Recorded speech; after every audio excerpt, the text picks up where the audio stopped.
Hey everyone, back again with another replay of an Age of Empires game. This time it's a mirror match. I'm playing as Abbasid. My opponent, Bug-Eyed Pug, is also playing as Abbasid. So this time I think I'm actually going to reveal the full map because I'm very curious about how my opponent's going to play this.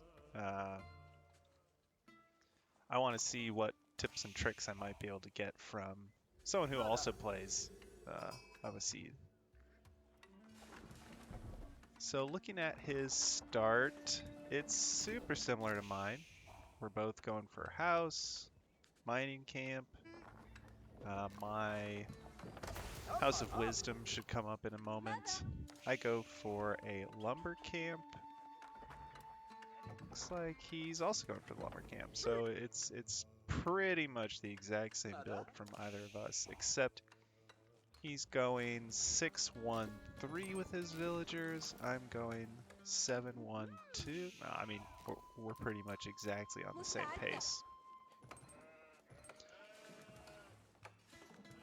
Not too much of a difference here. It looks like he's got his 3 gold miners. I got my 3 gold miners. He's just going off of his sheep for food.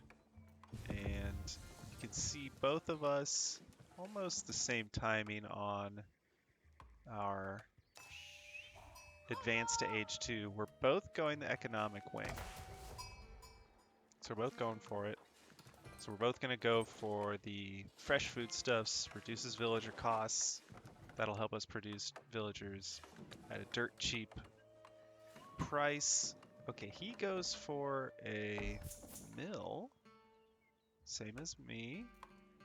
Everything's about the same. But if I recall correctly, about halfway through his advancement, he starts mining stone. And he is just rallying units to his stone camp. Now, he's rushing for this stone because he wants to build a second town center. He's still just getting most of his food from these sheep, but he's already building up a decent stone economy here.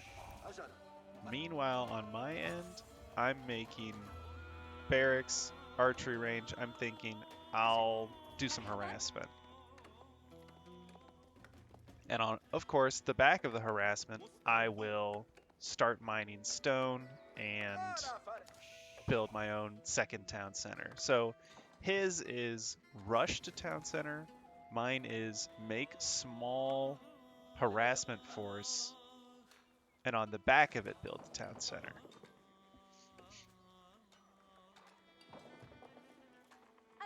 He's got 7 villagers mining stone. His scout doesn't see the barracks, so maybe this barracks from him is just a standard play from him. And he's got 6 on wood. He needs lots of wood. It looks like he's really been holding off on building anything else. But even with the barracks is made. He's not producing anything from it. The moment he gets the stone he needs to build a town center, he goes for it. And it looks like he uses the 7 villagers that were mining stone to build it. He doesn't really need stone anymore. I don't know if the extra 50 stone was on purpose, if he's hoping to maybe build a tower and then upgrade it. Not sure. At this point, I'm beginning my harass. I've identified several soft targets on him, so I start attacking. But in retrospect, even if I get a few villager kills, it's not going to do much. And really, by the time I've even executed my attack, this is almost done. If I was fortunate enough to have rallied my units right here and spotted the second town center and was able to attack the villagers actually building it, then we might have seen some real disruption to his build order. But at this point, how am I supposed to do anything? I could build a ram and start attacking this, but he could probably squeak by with some repairs, with some villagers attacking the battering ram. So I get some villager kills there, but really, what is the big takeaway there? 2 villager kills. He's at 27 villagers. I'm at 27. Like, even with that kill, we're equal. Here's another one. But look at that. Now he's making archers. He was able to pop down an archery range back here.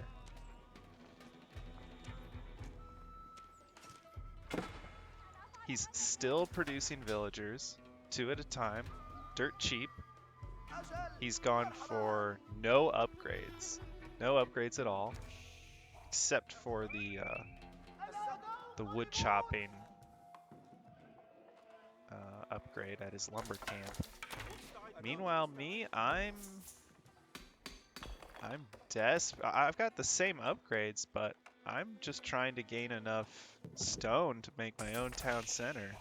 I even dropped down a market to try and solve my resource issues.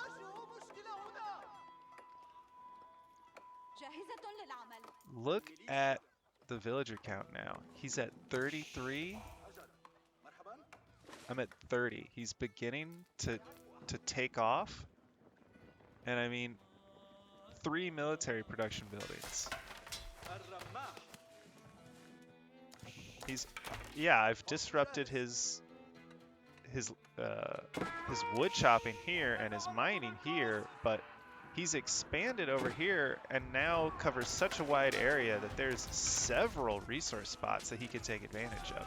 And even if he can't get gold, he probably doesn't care. Like, sure, this mining spot here is a little exposed, but what does he need gold for right now?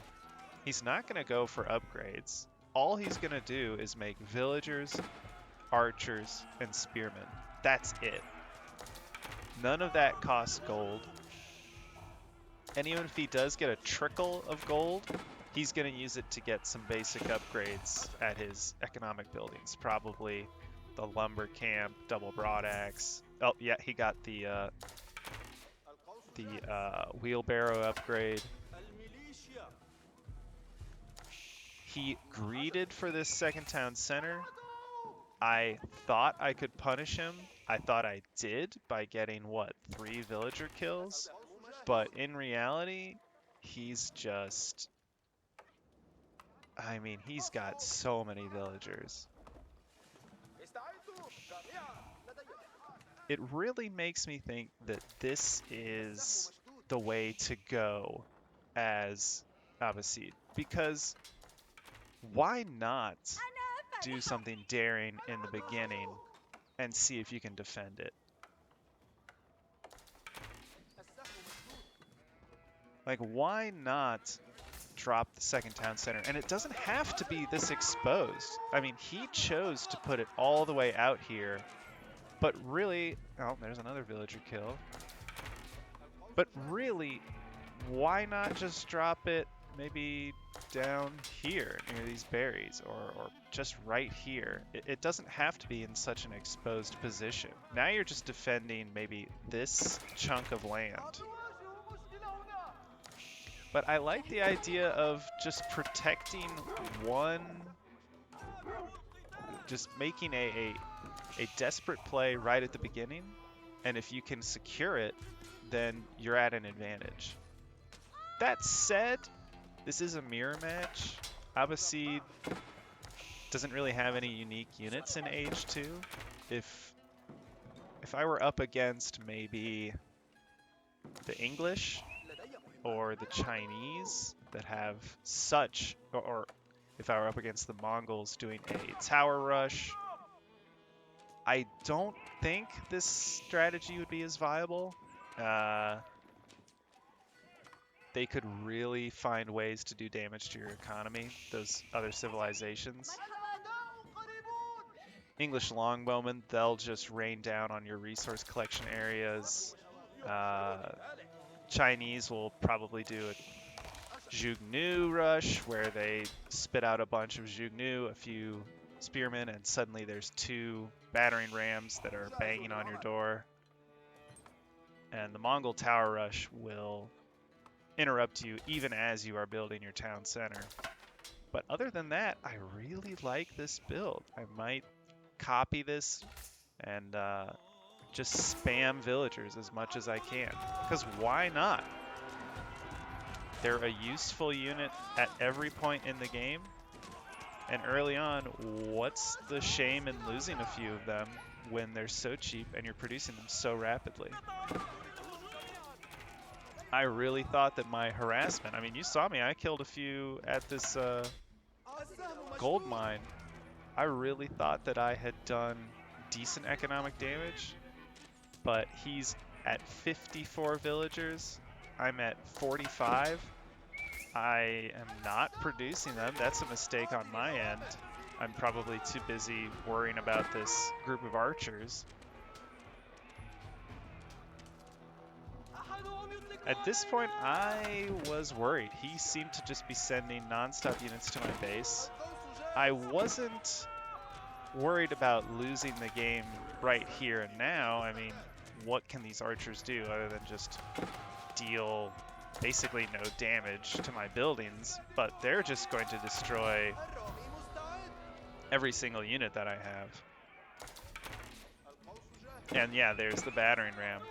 Once that's done, he's going to start picking away at buildings and eventually work on the House of Wisdom.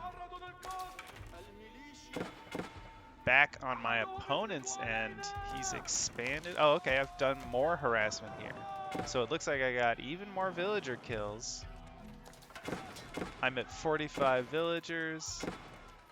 He's at 58. So while I'm getting villager kills, it's not enough to stop the flow. He's been really good about making villagers. Just non-stop. Look at that. Queued up 3 at a time. Never missing out on an opportunity to make more.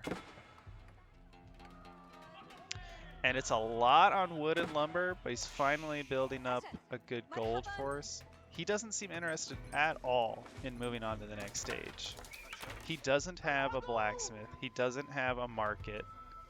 He's not interested in any of the tier 2 buildings. All he's doing, well, besides the archery range, all he's doing is building up his military and his economy.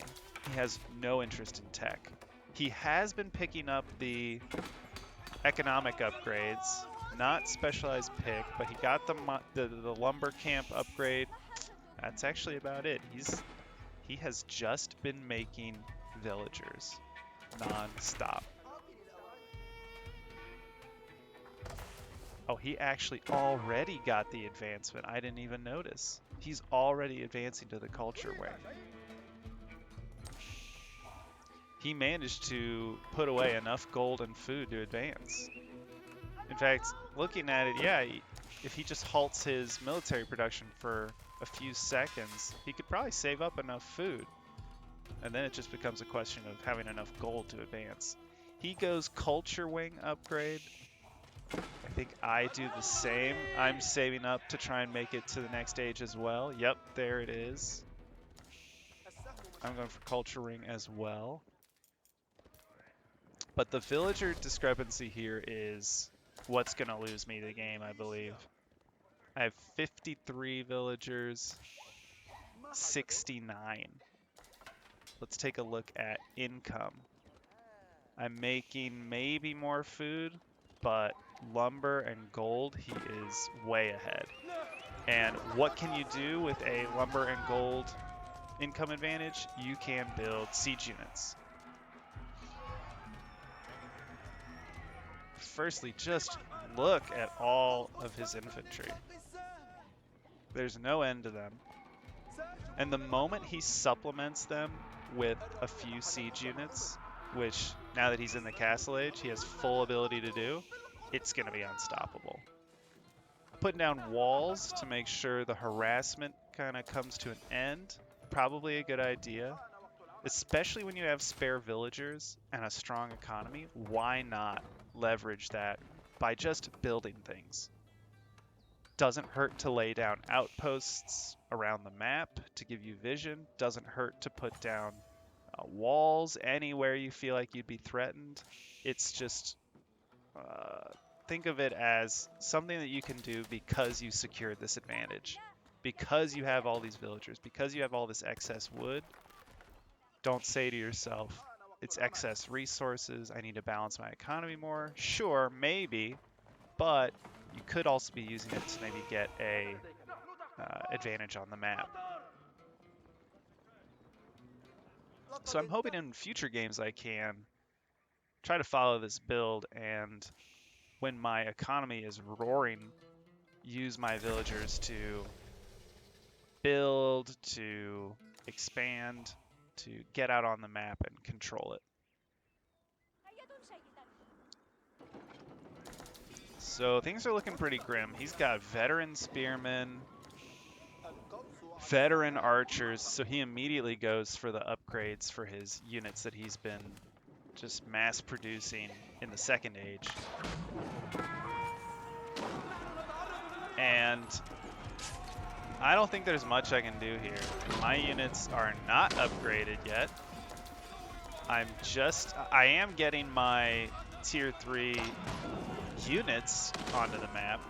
I mean, it's great I got these crossbowmen, but he's likely already rallying his own tier 3 units. Yeah, crossbowmen, men-at-arms. And look at that. He's going for exactly what I was talking about. Use your spare villagers.